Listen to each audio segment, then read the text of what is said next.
Hello friends, welcome to toppers target YouTube channel. उम्मीद करता हूँ आप सभी लोग अच्छे होंगे और आप सभी की प्रिपरेशन अच्छे से चल रही होगी। आप सभी का एएमआरएस एग्जाम है जो कि फॉर्म ऑनगोइंग है और साथ ही साथ सब लोग अपनी प्रिपरेशन में लग चुके हैं, जिसमें एक सब्जेक्ट आता है आपका कंप्यूटर और कंप्यूटर से रिलेटेड या फिर हम कह सकते हैं इंफॉर्मेशन एंड कम्युनिकेशन टेक्नोलॉजी, जिसमें आपको कंप्यूटर से रिलेटेड काफी सारी चीजों के ऊपर क्वेश्चंस पूछे जाते हैं, चाहे वो कंप्यूटर हो, इंटरनेट हो, कम्युनिकेशन के कुछ मेथड्स हो, इलेक्ट्रॉनिक डिवाइसेस ऐसे जो हमारे कंप्यूटर या कम्युनिकेशन से रिलेटेड हो, इंफॉर्मेशन ट्रांसफर जिससे की जा सके, इससे रिलेटेड हमारे पास कुछ क्वेश्चंस आते हैं हमारे इसमें, जो कि पेपर 1 या टीयर 1 हम कह सकते हैं। और ये काफी अपने आप में इंपॉर्टेंट रोल आज की तारीख में अदा कर रहा है या फिर रोल रखता है, जिसमें आपको नंबर्स मिलते हैं। तो हम एज पर डिमांड, लाइक सब लोग डिमांड कर रहे थे कि टीयर 1 की प्रिपरेशन भी करें, तो हम आज से स्टार्ट कर रहे हैं यूट्यूब पर टीयर 1 की एमसीक्यू जो भी क्वेश्चंस रहेंगे उसकी प्रैक्टिस। तो हम इसमें स्टार्ट करने वाले हैं आईसीटी के फर्स्ट वीडियो है, तो इसलिए थोड़ा स्टार्टिंग में हम 2 मिनट का जस्ट डिले करेंगे। अगर आपको डायरेक्टली क्वेश्चंस पे जाना है थोड़ा फास्ट फॉरवर्ड करके आगे जा सकते हैं, बट हम बताना चाहेंगे कि क्या प्लानिंग रहेगी। तो आईसीटी के हम कंटिन्यू एमसीक्यू प्रैक्टिस की क्वेश्चंस की जो रहेगी अब वो करेंगे हम यूट्यूब पे, जिसको हम टिल एग्जाम आपको ये कंटिन्यू प्रोवाइड करते रहेंगे। 20-25 क्वेश्चन या 30 क्वेश्चन एज पर लाइक जो भी एग्जाम के लाइक कब तक एग्जाम प्लान होता है उसके अकॉर्डिंग हम करते रहेंगे। रेगुलर क्लासेस नहीं रहेंगे, वीक में 2 दिन 3 दिन वही सेम स्टार्टिंग में कब देन एग्जाम के पास हम इसको करेंगे कि ज्यादा से ज्यादा क्लासेस हो सके। 10 नंबर के और 20 नंबर में ही आता है, इतना बड़ा वाइड भी नहीं है, ज्यादा टाइम देने की भी जरूरत नहीं होती, बड़े बेसिक से क्वेश्चंस आते हैं। तो ये एमसीक्यू प्रैक्टिस आपको मिल जाएगी, जिसमें एमसीक्यू या हम कह सकते हैं पीवाईक्यू।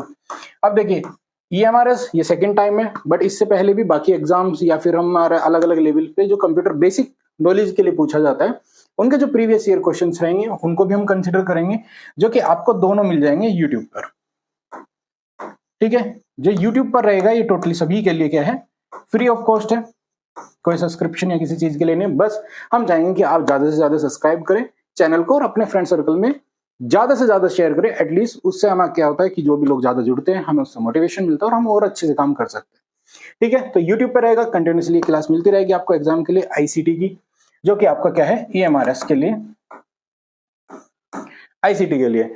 दूसरा, कुछ लोगों की डिमांड ये भी है कि हम इसके लिए प्रॉपर थ्योरी क्लास जिसमें एक्सप्लेनेशन हो सके आज के लिए भी और आगे आने वाले टाइम के लिए भी, कि हम एटलीस्ट इस लेवल तक पढ़ सके कि अगर टीजीटी लेवल में जैसे एमआरएस में पूछा जा रहा है तो हम उस लेवल तक का आईसीटी कर सके। तो उसके लिए एक सिर्फ हमारा पॉइंट है कि कोर्स, कुछ लोग डिमांड कर रहे हैं कि टीयर 1 को, ठीक है, आपको लेके आए आईसीटी के लिए एक छोटा सा बैच। उसके लिए हम चाहते हैं कि आप लोग रिस्पॉन्स करें और बताएं आप लोगों को रिक्वायर्ड है, तो आप कमेंट बॉक्स में या फिर हम पोस्ट में भी कर देंगे, लाइक कम्युनिटी टैब में जाके पोस्ट आती है जो ऑप्शन आपको पता ही होगा, वहां पे भी आप लोगों से क्वेश्चन पूछ लेंगे कि आपको आईसीटी की अगर बैच की रिक्वायर्ड लगती है, एक छोटा सा बैच जो कि आपके लिए सफिशिएंट होगा, अच्छे से एक्सप्लेन, बेसिक टू एडवांस हम कह सकते हैं, बट इतना एडवांस जो आपके काम के लिए हो और उससे बाहर कुछ भी ना आए, एक थियोरेटिकल क्लास। बाकी उसमें आपको कुछ मॉक टेस्ट वगैरह, हम प्रैक्टिस सेट वगैरह वो आपको प्रोवाइड कर दें। तो ये हम आप लोगों से रिस्पॉन्स चाहते हैं, तो आप कमेंट बॉक्स में ड्रॉप कर सकते हैं कि बैच रिक्वायर्ड है, आप अपने वे में बता सकते हैं। साथ ही साथ कम्युनिटी टैब पे वहां पे आप अपना राय भी रख सकते हैं। तो अगर हमें सेटिस्फाइंग रिस्पॉन्स मिलता है देन हम बैच लेके आएंगे डेफिनेटली। ठीक है, बैच की कॉस्ट, अगर बैच आप लोग चाहते हैं, पहले ही बता देता हूं, जस्ट सिर्फ ये कॉस्ट हम रखने वाले हैं, नो चेंज, ये फाइनल कॉस्ट होगी जो आपको पढ़ने वाली है, और इसमें आपको प्रॉपर एक्सप्लेनेशन आईसीटी का हमारी एप्लीकेशन पे मिलेगा। अगर आपको लगता है आपको नहीं चाहिए, कोई बात नहीं, आप रिस्पॉन्स मत करिए, देन आप क्वेश्चंस जो हम प्रैक्टिस कराने वाले हो फ्री ऑफ कॉस्ट सभी के लिए रहेगा, वो आप कर सकते हैं। सेटिस्फाइंग अगर हमें रिस्पॉन्स मिलता है तो हम बैच लेके आएंगे, आप वहां पे जाके हमारी एप्लीकेशन से इनरोल कर सकते हैं, और देन थियोरेटिकल क्लासेस जो भी रहेगी वो हमारे बैच या फिर हम एप्लीकेशन पे कह सकते हैं, वहां पे आप देख सकते हैं। तो चलिए, पहली वीडियो थी, थोड़ा लंबा हुआ, सॉरी फॉर दैट डिले। ठीक है, तो शुरू करते हैं इंपॉर्टेंट क्वेश्चंस को। क्वेश्चंस बड़े बेसिक से रहते हैं, बेसिक से थोड़ा एडवांस पे भी जाएंगे, मॉडरेट पे भी रहेंगे, हर तरह के क्वेश्चंस रहेंगे। तो पहली दूसरी वीडियो स्टार्टिंग में थोड़ा सिंपल मीडियम, जैसे एग्जाम में पूछा जाता है जनरली, क्योंकि ये जो एग्जाम है वो आपके कंप्यूटर बेसिक नॉलेज को चेक करने के लिए होता है। आपके पर्टिकुलर सब्जेक्ट या फिर हम कह सकते हैं जिस सब्जेक्ट के लिए आप टीचर बनने वाले हो वो ज्यादा मैटर करता है, तो इसमें इतना इन डेप्थ नहीं जाता। ठीक है, तो कुछ क्वेश्चन रहते हैं। सबसे पहले देखते हैं, which of the following is the full form of ICT. तो आईसीटी की फुल फॉर्म क्या रहेगी, तो information and communication and technology. First option ही हमारा क्या हो जाता है, करेक्ट हो जाता है। इंटरनेट एंड कंप्यूटर टेक्नोलॉजी नहीं, इंटीग्रेटेड कम्युनिकेशन टूल्स नहीं, और ये भी लास्ट ये भी आपका क्या है, कंप्यूटिंग टेक्नोलॉजी नहीं। तो पहला ऑप्शन रहेगा वो रहेगा इंफॉर्मेशन एंड कम्युनिकेशन टेक्नोलॉजी, ऐसी टेक्नोलॉजी जिसमें हम इंफॉर्मेशन और अपने कम्युनिकेशन को कर सके। तो इसके थ्रू आपका कंप्यूटर से लेके नेटवर्किंग सारी चीजें को कंसीडर कर लिया जाता है। इसी वजह से क्वेश्चन आपको इंटरनेट और कई सारे लैंग्वेजेस लाइक जावा वगैरह उस तरह के डेवलपमेंट से रिलेटेड भी क्वेश्चंस कई बार पूछा जाता है। खाली कंप्यूटर नहीं है, कंप्यूटर से रिलेटेड काफी चीजें आ जाती है। तो विच of the following is an example of the input device. देखिए कुछ क्वेश्चंस हम धीरे धीरे एक्सप्लेन करेंगे वाइड लेवल पे भी, ताकि ज्यादा इंफॉर्मेशन मिले। दो तरह के डिवाइसेस हम यहाँ पे देख सकते हैं, मतलब मल्टीपल टाइप के डिवाइसेस हो सकते हैं। बट अगर हम देखें, एक होता है इनपुट, एक होता है आउटपुट। स्टोरेज डिवाइस, बाकी डिवाइस बहुत सारे अलग है, वो हम थ्योरी क्लासेस में जाके डिस्कस करेंगे। बट इनपुट और आउटपुट, इन मतलब आना, आउट मतलब जाना। तो कंप्यूटर की लैंग्वेज में अगर हम बात करें तो इनपुट ऐसे डिवाइसेस जिसमें इनपुट कंप्यूटर को डेटा आए, आउटपुट मतलब कंप्यूटर उसको डेटा आउट करे, मतलब बाहर लोगों को दिखाए। तो इनपुट डिवाइस मतलब ऐसे डिवाइसेस जिससे हम कंप्यूटर को इन मतलब अपना जो भी डेटा है हम फीड करा सके उसको, तो ऐसे डिवाइसेस को बोलते हैं इनपुट डिवाइसेस। और ऐसे डिवाइस क्या हो सकते हैं जिससे हम डेटा देते हैं, तो आप माउस से क्लिक करते हैं, कीबोर्ड आप एंटर करते हैं, ठीक है, स्कैनर उससे आप डेटा फीड कराते हैं कंप्यूटर को।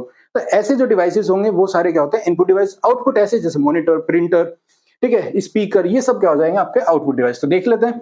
तो एग्जांपल ऑफ इनपुट पूछा है, तो मॉनिटर क्या है, आउटपुट है, तो गलत हो गया। कीबोर्ड क्या है, इनपुट डिवाइस है, जैसे मैंने आपको बताया। प्रिंटर भी क्या है, आउटपुट डिवाइस है, और स्पीकर भी क्या है, आउटपुट डिवाइस है। तो हमारा कीबोर्ड आंसर करेक्ट हो जाएगा ऑप्शन 2 के साथ। विच protocol is used for sending email, ठीक है, मेल सेंडिंग के लिए आपका क्या यूज होता है, SMTP, simple mail transfer protocol इसकी फुल फॉर्म रहेगी। ये रहेगा आपका सिंपल मेल ट्रांसफर प्रोटोकॉल, ये इसकी फुल फॉर्म है। और यही पहला ही जो आंसर है आपका क्या हो जाएगा, करेक्ट हो जाएगा। FTP और POP3 ये अलग पर्पस के लिए यूज होते हैं। तो पहले ही हमारा क्या है, SMTP। Which of these is not an operating system. तो operating system in general term जब बोलते हैं विंडोज, ठीक है। हमारे कहीं ना कहीं जनरल लैंग्वेजेस में क्या हो जाता है, जैसे टूथपेस्ट मतलब कोलगेट, हम जनरली टर्म्स में जैसे बोल देते हैं। तो इस तरह ही विंडोज का मतलब जो हम लेके चलते हैं ऑपरेटिंग सिस्टम, एक्चुअल में वो ऑपरेटिंग सिस्टम बोलते हैं, बट उसको हम विंडोज बोल देते हैं, ठीक है। तो जो आपका कंप्यूटर के सारे प्रोग्राम, हार्डवेयर, सॉफ्टवेयर को कंट्रोल करने का काम करता है, वही करता है आपका ऑपरेटिंग सिस्टम। तो ऑपरेटिंग सिस्टम में क्या है, आपका विंडोज है, जैसे मैंने आपको बताया कि हम जनरल प्रैक्टिस में जो बोल देते हैं। तो विंडोज मतलब माइक्रोसॉफ्ट ऑपरेटिंग सिस्टम बोलते हैं, लेकिन एक्चुअल में उसका टेक्निकल वर्ड है ऑपरेटिंग सिस्टम। तो ऑपरेटिंग सिस्टम हुआ विंडोज, करेक्ट है। लिनक्स भी है, ये भी एक क्या है, ऑपरेटिंग सिस्टम है। मैक OS भी एक ऑपरेटिंग सिस्टम है। ये आपका जो नॉर्मल लैपटॉप्स आप यूज करते हैं उनमें आप दोनों लिनक्स और विंडोज यूज कर सकते हैं। मैकबुक में जो यूज होता है वो मैक OS होता है। आपका बचता है सिर्फ एक, जो कि MS वर्ड। यही आपका क्या है कि ऐसा ऑप्शन है जो कि ऑपरेटिंग सिस्टम नहीं है। तो कहीं ना कहीं क्वेश्चन के अकॉर्डिंग ये सब क्या हो जाएंगे, गलत, और ये सही हो जाएगा। माइक्रोसॉफ्ट का जो वर्ड है, MS वर्ड जो है, वो एक एप्लीकेशन सॉफ्टवेयर, एक ऐसी एप्लीकेशन है जिससे आप अपने डॉक्यूमेंट बनाने के काम में यूज करते हैं, ठीक है। नेक्स्ट क्वेश्चन है what is the full form of the URL। URL का मतलब होता है यूनिफॉर्म रिसोर्स लोकेटर। तो URL का मतलब होता है यूनिफॉर्म रिसोर्स लोकेटर। और हम देख लेते हैं यूनिफॉर्म कौन सा है, यूनिवर्सल यूनिफॉर्म रजिस्टर लिंक है, ये भी नहीं है। और हमारा है फर्स्ट आंसर ही क्या है, करेक्ट आंसर हो जाएगा, जिसको हम कह सकते हैं uniform resource locator. URL actual में क्या काम करता है, जो कि आपकी कोई फाइल है वो लोकल पे हो सकती है, नेटवर्क पे हो सकती है, उसके लिए यूनिक अपने आप में एक लिंक क्रिएट होता है, जिसको URL लिंक जनरली हम बोल देते हैं, जैसे जनरल टर्म में। तो उसका क्या काम करता है, तो वो अल्टीमेटली क्या है, रिसोर्स को क्या कर रहा है, लोकेट कर रहा है कि वो किस जगह है। और कहीं ना कहीं ये यूनिफॉर्म है, ठीक है, यूनिफॉर्म है, रिसोर्स को लोकेट करता है, तो यूनिफॉर्म आपका रिसोर्स लोकेटर हुआ। नेक्स्ट हमारा जाएगा विच of the following is not a programming language. तो प्रोग्रामिंग लैंग्वेज में आपका प्रोग्रामिंग लैंग्वेज है जिससे आप जनरली प्रोग्राम ड्राइव करते हैं प्रॉपर्ली, और अलग अलग उसका पर्पस यूज कर सकते हैं। तो ये सब क्या है, आपको कुछ ऑप्शन दिए हुए हैं। तो आपका जावा क्या है, प्रोग्रामिंग लैंग्वेज है, सॉरी पाइथन और जावा आपका दोनों प्रोग्रामिंग लैंग्वेज है, और C++ भी आपका प्रोग्रामिंग लैंग्वेज है। लेकिन HTML क्या है, ये आपका मार्कअप कहलाती है, ठीक है।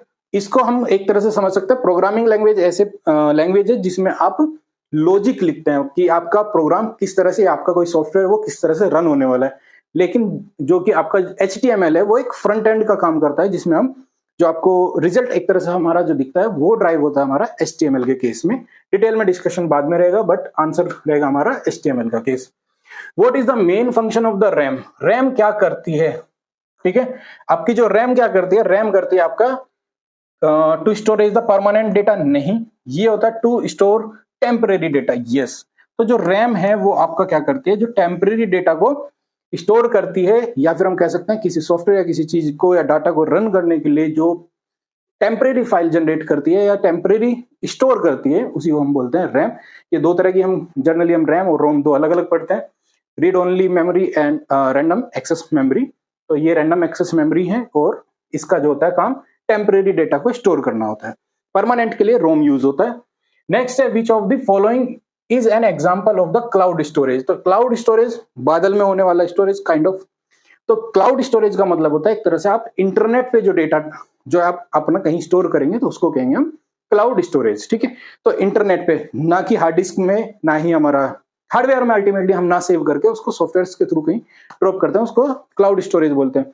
हार्डवेयर में सेव करने का मतलब है जैसे आपकी पेन ड्राइव, CD, DVD या फिर आपकी हार्ड डिस्क। तो यहाँ पे आता है क्लाउड। क्लाउड मतलब इंटरनेट पे सेव करना। तो आपका गूगल ड्राइव क्या करता है, क्लाउड पे स्टोरेज करता है। तो यही हमारा क्या होगा, ऑप्शन नंबर ए ही क्या हो जाएगा, आंसर हो जाएगा, यही करेक्ट।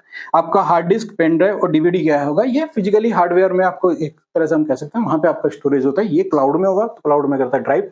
ड्राइव के साथ साथ आप वन ड्राइव भी कह सकते हैं, वन ड्राइव पे डेटा स्टोर होता है। इसी तरह से मल्टीपल ऐसे हमारे पास अवेलेबल हैं जहां पे आप डेटा स्टोरेज कर सकते हो, बट सबसे फेमस अपने आप में गूगल ड्राइव।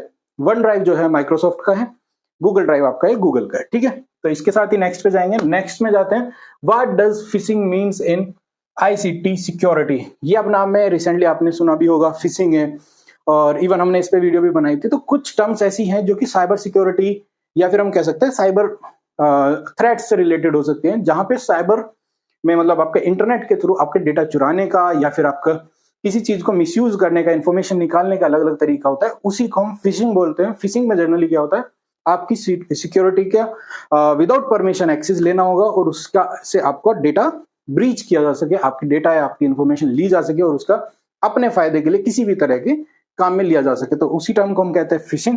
और फिशिंग का मतलब होगा, नॉर्मल सी बात है, fish stealing fish from internet, ये तो होगा ही नहीं। हैकिंग, पासवर्ड, खाली पासवर्ड की भी बात नहीं है यहाँ पे। उसके बाद वायरस स्प्रेडिंग, खाली वायरस भी कहना सही नहीं होगा, बट हम कह सकते हैं कि आपका फ्रॉड अटेम्प्ट जो हो सकता है, स्टील सेंसिटिव इंफॉर्मेशन, आपका कहीं ना कहीं क्या है कि आपकी जो सेंसिटिव इंफॉर्मेशन है, इंपोर्टेंट इंफॉर्मेशन है, आपकी पर्सनल हो सकती है, आपके ऑफिस की हो सकती है, ऑफिशियल इंफॉर्मेशन है, आपके प्रोजेक्ट रिलेटेड हो सकती है, आपके काम से रिलेटेड हो सकते हैं, उसको इंफॉर्मेशन को लेना एक फ्रॉड मेथड के थ्रू और उसको मिसयूज करना, अपने यूज में लेना, उसी को कहलाता है फिशिंग। ठीक है, इन डेप्थ अगर कभी लगेगा तो हम यूट्यूब पे इसकी वीडियो जरूर प्रोवाइड करेंगे कि ये कैसे कैसे चीजें अटेम्प्ट की जाती है, ताकि आप लोग एटलीस्ट अपना एक सिक्योर रह सकें, क्योंकि ये बहुत ज्यादा फिशिंग आजकल फिशिंग है, डीप फेक है और इस तरह की कई सारी टर्मिनोलॉजी आप लोगों ने सुनी भी होगा। तो नेक्स्ट जाता है, which of the following is an example of the open source software? तो ओपन सोर्स जो सॉफ्टवेयर हैं वो ऐसे सॉफ्टवेयर है जिनके लिए आपको लाइसेंस पे नहीं करना, लाइसेंस के लिए पे नहीं करना पड़ता, मतलब ऐसे सॉफ्टवेयर जिनके लिए आपको फी नहीं देनी है, पैसे नहीं बढ़ने, फ्री ऑफ कॉस्ट आप उनको यूज कर सकते हैं। तो ऐसा है MS ऑफिस, आपने सुना होगा MS ऑफिस का आपको लाइसेंस परचेज करना पड़ता है, उसकी कॉस्ट होती है। उसके बाद आता है आपके पास लिनक्स। लिनक्स क्या है, आपका एक ऐसा सॉफ्टवेयर जो कि ओपन सोर्स है, मतलब आप जैसे लैपटॉप में विंडोज डालते हैं जो कि माइक्रोसॉफ्ट की है, उसकी आपको कॉस्ट देनी होगी, लेकिन आप चाहते हैं कि मैं उसको विंडोज ना लेके मैं फ्री में किसी तरह कंप्यूटर रन कर सकूं और अपने सॉफ्टवेयर ओरिजिनल वर्क में कर सकूं, तो उसके लिए आप लिनक्स भी यूज कर सकते हैं, और जो कि ओपन सोर्स है। ठीक है, ये है आपका ओपन सोर्स। ठीक है, फोटोशॉप जो कि एडोबी का है, ये आपको परचेज करना होता है, इसकी भी एक फी लगती है। कोरल ड्रॉ भी एक तरह से आप कुछ लेआउट्स बनाना, डिजाइन करना, उस तरह का काम होता है इस सॉफ्टवेयर में भी। फोटोशॉप आप समझ सकते हैं, फोटो से रिलेटेड जो आप वर्क करते हैं, एडिटिंग वगैरह, वो सब फोटोशॉप में होता है। MS ऑफिस में मल्टीपल सॉफ्टवेयर का एक कंबाइंड पैच है, हम कह सकते हैं कंबाइंड एक कलेक्टिव सॉफ्टवेयर है जिसमें बहुत सारे सॉफ्टवेयर होते हैं, जैसे कि आपका MS Word, MS Office, MS Excel, या फिर टीम्स कह सकते हैं, आउटलुक कह सकते हैं, एक्सिस है एक सॉफ्टवेयर, इसी तरह से मतलब मल्टीपल सॉफ्टवेयर का एक कॉम्बिनेशन है, उसी को MS ऑफिस का नाम दिया गया है। और ये आपको क्या है, पेड सॉफ्टवेयर होता है। उसके बाद नेक्स्ट क्वेश्चन पे हम जाते हैं, which shortcut key use to copy selected text. ये टेक्स्ट भी हो सकता है, कोई फाइल भी हो सकती है, ठीक है, कोई फोल्डर भी हो सकता है, या फिर कोई और डेटा भी हो सकता है। ये सेम केस में सभी के लिए एक जो शॉर्टकट की बताने वाले हैं, ये सभी में काम करती है, ठीक है। तो सबसे पहले ऑप्शन वाइज चलते हैं। Ctrl+X जो होता है, ये होता है कट के लिए, ठीक है, कि आप डेटा को एक जगह से उठा के दूसरी जगह डालने वाले हैं। मतलब अगर आप कंप्यूटर बैकग्राउंड से नहीं है तो मैं एक सिंपल वे में समझाऊंगा कि आपके पास एक ये फोल्डर या फाइल है, मैं इसको फाइल बोल देता हूं।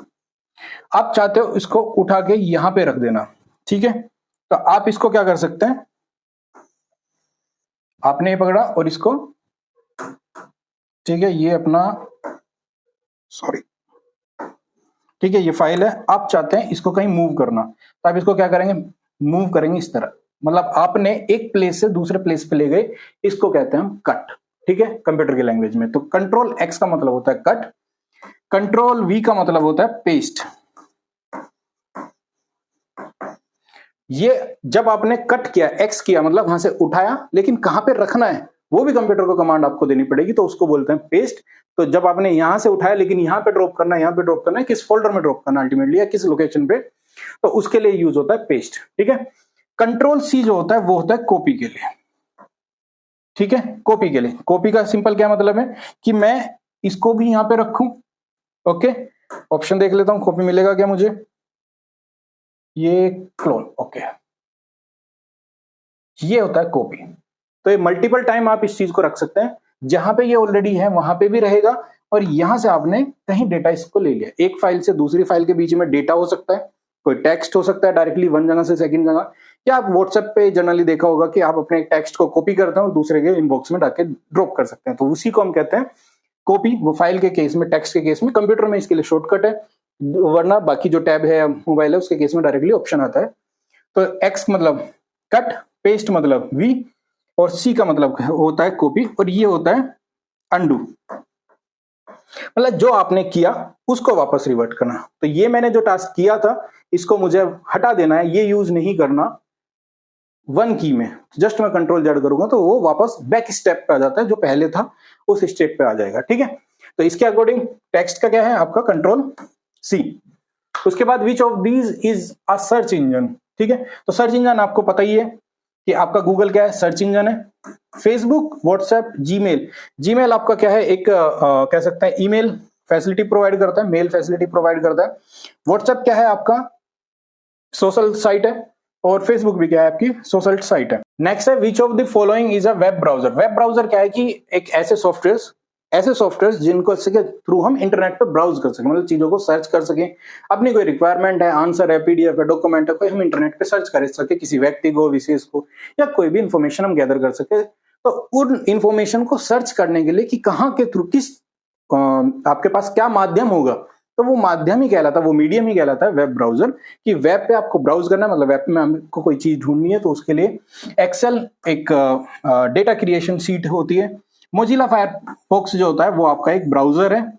विंडोज आपका ऑपरेटिंग सिस्टम है, लिनक्स भी ऑपरेटिंग सिस्टम है, ये एक एप्लीकेशन सॉफ्टवेयर है। तो इस केस में आंसर हो जाएगा बी। इसी के साथ जो नेक्स्ट क्वेश्चन है, विच device connects multiple computers in the network. ऐसा कौन सा डिवाइस है कि जो मल्टीपल नेटवर्क्स को एक मतलब इंटरनेट पे कनेक्ट कर सकता है। देखिए राउटर है, राउटर आपने सुना होगा वाईफाई, तो आपके घर पे कोई भी ब्रॉडबैंड हो सकता है, एयरटेल, जियो, या फिर आपके लोकल में होने वाला कोई भी, तो उनका एक राउटर होता है जिससे आपके मोबाइल, लैपटॉप या टीवी आजकल भी वो भी आपके कनेक्ट होते हैं। तो अल्टीमेटली राउटर भी क्या है, एक मल्टीपल डिवाइसेस को इंटरनेट पे कनेक्ट करने का डिवाइस हो सकता है, राइट।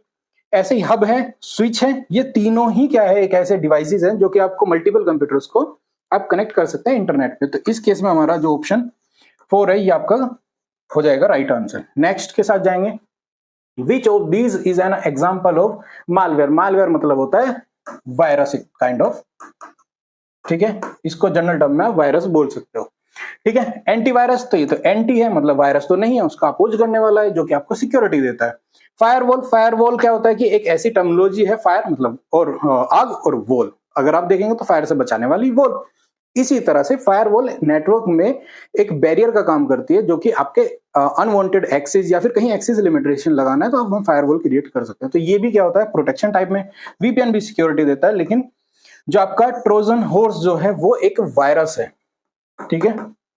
ये क्या है, एक मालवेयर है, और ये ग्रीक वर्ड से कहीं ना कहीं इसका है। और कभी युद्ध के टाइम में अपने दुश्मन को क्या किया जाता था, घोड़े का एक या हॉर्स का हम कह सकते हैं बड़ा स्टैचू दिया जाता था, जिसमें चुपके से सैनिक डाल दिए जाते थे, जिंदा सैनिक, मतलब युद्ध के लिए तैयार सैनिक। और जब वो दूसरे राज्य में भेजा जाता था कि ये आपके लिए गिफ्ट है, आप ये रखो, तो क्या हुआ, अल्टीमेटली दूसरे राजा के सैनिक अब आपके किले में आ गए, दूसरे के किले में आ गए, और रात को चोरी छिपे हुए क्या करते थे, उस घोड़े में से निकलते थे और जाके अपना काम करते थे, अटैक कर देते थे। और इस तरह से वो कहीं ना कहीं राज्य को जीतने की एक ट्रिक थी। तो उसी से ये वर्ड बना है ट्रोजन हॉर्स। तो एक मालवेयर मतलब वायरस क्या होता है कि एक अपनी फाइल दूसरे के सिस्टम में पहुंचा देना, और वो चोरी चोरी अपना काम करे और दूसरे से डेटा इंफॉर्मेशन उठा ले। और ऐसे केस में क्या होता है, आपकी ब्रीचिंग होती है, मतलब आपका डेटा लीक किया जा सकता है, या आप कह सकते हैं डेटा को अनवांटेड वे में इंफॉर्मेशन को लिया जा सकता है और आपके साथ फ्रॉड किया जा सकता है। उसमें चाहे इंटरनेट पासवर्ड रिलेटेड हो सकता है, आपकी सेंसिटिव इंफॉर्मेशन हो सकती है, आपकी पर्सनल हो सकती है। तो ये सब चीजें आपकी ली जा सकती है, ठीक है। ये सब आपसे मतलब आपका नुकसान किया जा सकता है। Which key is use to refresh the web page. तो इसका आपको डायरेक्टली आंसर बता देता हूं, ये है F5, जो कि आपको रिफ्रेश के लिए यूज किया जाता है, ठीक है। F2 रीनेम के लिए होता है। F1 F3 का भी अपना अलग अलग पर्पस है, डिटेल में ज्यादा नहीं जाएंगे, ऑलरेडी वीडियो लंबी गई है। Which of the following memory is a permanent memory. तो रोम एक क्या है, परमानेंट मेमोरी है। रजिस्टर, कैचे और रैम हम ऑलरेडी बता चुके हैं। कैचे और रजिस्टर भी एक अलग अलग पर्पस पे काम रखता है, एक्सप्लेन बाद में करेंगे थ्योरेटिकल क्लास में। विच of these is a video conferencing tool. Video conferencing tool कौन सा है, एक्सेल हमारी स्प्रेडशीट होती है, शीट्स होती हैं जिसमें हम अलग अलग डेटा बना सकते हैं। वर्डपैड भी हमारा डॉक्यूमेंट है एक तरह से, और नोटपैड भी हमारा क्या है, टेक्स्ट फाइल के लिए काम करता है। लेकिन जूम हमारा जो काम करता है वो है वीडियो कॉन्फ्रेंसिंग। जूम हो सकता है, गूगल मीट हो सकता है, स्काइप जो था वो भी अपने आप में बहुत फेमस और इवन अभी भी यूज किया जाता है, वो सब है। टीम, माइक्रोसॉफ्ट जो टीम्स होता है वो भी वीडियो कॉन्फ्रेंसिंग और कॉन्फ्रेंसिंग के लिए, बात करने के लिए यूज किया जाता है। ये जनरली प्रोफेशनल वे में ज्यादा यूज किए जाते हैं, ठीक है। तो नेक्स्ट जाएंगे हम, व्हाट डज HTTP स्टैंड्स, ठीक है, हाइपर टेक्स्ट ट्रांसफर प्रोटोकॉल। इसकी फुल फॉर्म होती है, देख लेते हैं। हाइपर टेक्स्ट, ये नहीं है, हाई नहीं, हाइपर टेक्स्ट ट्रांसफर प्रोटोकॉल ये होता है आपका, इसका फुल फॉर्म या फिर स्टैंड्स जो इसका मतलब होता है। और ये अल्टीमेटली आपको वेब ब्राउजर सिक्योरिटी और उसके प्रोटोकॉल के लिए काम करता है। इसके बाद विच of the following is not an output device. भाई आउटपुट डिवाइस में बता चुका हूं, तो क्वेश्चन नंबर 20 इसका आंसर आप लोग कमेंट में डाल देना, ठीक है। क्वेश्चन नंबर 20 और आंसर कि आपको आउटपुट डिवाइस इनमें से कोई नहीं है, कौन नहीं है वो बताना है, ठीक है। Which of these is used to uniquely identify a device on the internet, ठीक है। इनमें से कौन सा आपको इंटरनेट पे मतलब यूनिकली आइडेंटिफाई करता है आपके डिवाइस को करता है। तो ऐसे में URL तो एक लोकेटर है रिसोर्स का, तो ये नहीं है। IP एड्रेस भी आपका क्या करता है, आपकी डिवाइस आइडेंटिटी होती है, और मैक एड्रेस भी क्या होता है आपका डिवाइस आइडेंटिटी होती है। तो ये दोनों ही अगर ऑप्शन में आपको मिलते हैं तो बोथ A और B के साथ आप जाएंगे, और यही आपका क्या हो जाएगा, D आंसर हो जाएगा, जो कि आपका है IP एड्रेस और मैक एड्रेस दोनों, ठीक है। दोनों ही आपका डिवाइस की आइडेंटिटी बताता है इंटरनेट पे। उसके बाद आता है व्हाट डज PDF स्टैंड, ठीक है, कि PDF का एक्चुअल में फुल फॉर्म क्या है। तो पोर्टेबल, आपका पोर्टेबल डॉक्यूमेंट फॉर्मेट आप कह सकते हैं कि आपका जो पोर्टेबल मतलब किसी फाइल को इधर से उधर लेके जा सके, कहीं पे ओपन किया जा सके, उस तरह का जो फॉर्मेट कहलाता है। Option A portable document format जो है आपकी फुल फॉर्म हो जाएगी, और इसका जनरली डेटा देखने में या फिर आप अपने स्टडी मटेरियल को ओपन करने के लिए जनरली यूज करते हैं। Which of the following is used for wireless communication. Wireless communication के लिए क्या है यूज होता है, तो USB केबल है, तो केबल है, इसका तो वायर आ गया है। HDMI भी क्या है, केबल है। ईथरनेट भी केबल है। ब्लूटूथ ही आप यूज करते हैं, ब्लूटूथ डिवाइस, ईयरफोन हो सकता है आपका, रिमोट हो सकता है। आजकल ब्लूटूथ के भी क्या आते हैं, डिवाइसेस हो सकते हैं, मतलब रिमोट हो सकते हैं, और मल्टीपल टाइप के डिवाइसेस है। जो ब्लूटूथ है वो अपने आप में एक वायरलेस टेक्नोलॉजी है डेटा ट्रांसफर के लिए। और उसके बाद आता है which among these is a spreadsheet software. तो मैंने अभी आपको कुछ टाइम पहले ही जस्ट बताया, स्प्रेडशीट का मतलब होता है आपका एक्सेल, ठीक है, और जिसमें हम इस तरह से शीट बनाते हैं, लाइक आपने देखा हो, ठीक है, जैसे हमने एक रिजल्ट बनाना हो कि सब्जेक्ट हमारा, सपोज ये सब्जेक्ट है, यहाँ नंबर है, कितने में से पास है, उस तरह की जो शीट बनाई जाती है उसको स्प्रेडशीट कहते हैं, और इसको बनाते हैं हम एक्सेल में। ठीक है, ये हो गया आंसर हमारा क्वेश्चन नंबर 25। और आज का last question, which of the following is a free email service? Free email service, ठीक है, तो याहू है, ये भी फ्री है, आउटलुक है, ये भी फ्री है, और जीमेल है, ये भी फ्री है। तो ऐसे केस में हमारा आंसर बनेगा ऑल। तो ऑल ऑप्शंस आर करेक्ट, जिसमें सारे फ्री सॉफ्टवेयर है ईमेल के लिए। तो आज की वीडियो में इतना ही। जो लास्ट तक आया है उसको ये बता देता हूँ, ये जो पीडीएफ है ये आपको हमारे टेलीग्राम पे मिल जाएगी, और इसी वजह से आप लोगों को हमारा टेलीग्राम ज्वाइन कर लेना चाहिए, क्योंकि वहां पे लेटेस्ट अपडेट भी मिलती रहती है और हमारे जो इन्फॉर्मेशन वाइज भी आपको पता चलेगा। दूसरा साथ ही साथ आपको जो पीडीएफ वगैरह होती है वो हम शेयर कर देते हैं। ठीक है, तो आज की वीडियो में इतना ही। मिलेंगे नेक्स्ट वीडियो नेक्स्ट टॉपिक के साथ, लेकिन आप लोगों से उम्मीद करता हूँ वीडियो पे रिस्पॉन्स जरूर करें, अपना कमेंट की वीडियो कैसी लगी, और साथ ही साथ कोर्स अगर आपको रिक्वायर्ड है, जो कि मैंने कॉस्ट आपको पहले ही बता दिया, 49 की कॉस्ट रहेगी, जो कि फाइनल है, और आपको ये जल्द ही मिल सकता है अगर आप चाहते हैं। उस पर हम वर्क ऑलरेडी कर चुके हैं, बट अगर हमें अच्छा रिस्पॉन्स मिलता है तो हम उसको एक प्रॉपर वे में आप लोगों तक रिप्रेजेंट करेंगे। ठीक है, तो आज की वीडियो में इतना ही। मिलता है नेक्स्ट वीडियो में नेक्स्ट टॉपिक के साथ। जय हिंद, जय भारत।